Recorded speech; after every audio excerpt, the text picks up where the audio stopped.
All right, here with the 1999 Chevy Tracker. It's got the 2-liter. Having some like off idle, like little surges. Anyways, I've replaced my fuel injectors. You can kind of see that. I kind of cleaned this up because it was looking nasty. Here's your fuel pressure regulator. I bought a new one, so we're gonna go ahead and change this out. So I bought it from an old lady that never did anything to it. I assume this hasn't ever been changed, and I'm like 180,000 miles. So I'm gonna do that. Already took the negative off, opened the gas tank top. So I'm gonna go ahead and just start removing things from here. Be careful, there's still gonna be some fuel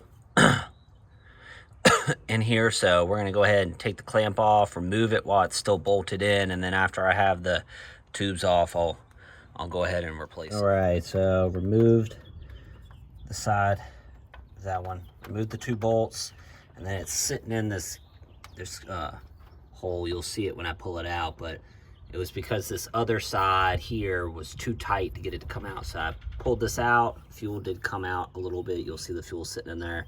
That's the bottom. So we're just gonna go ahead and remove this. Now that I had the room, I can just pull it out like this. It'll be a lot easier to get out. All right, so this is the direct replacement. Remove this. So all you have left is this. I'm gonna clean up this face. Make sure you don't get any junk in here. So I'm gonna go ahead and replace. This is the new one, this is the old one. This is the GP Sorenson. There we go. And I'll pull the number off. I'm afraid to drop this, so we're gonna go ahead and move this out the way. See, there's the number. This is the replacement that I got. So we're gonna go ahead and replace it, and I'll bring it back. One thing you'll notice, I've got it all put back in here. I just need to bring this clamp back. The ends, you see there's a bigger end on this one than there is here. So this hose slid all the way on. Now it's like kind of pushed back. I didn't trim it, I just kept it back and put it in. So other than that, it's pretty much a deck replacement.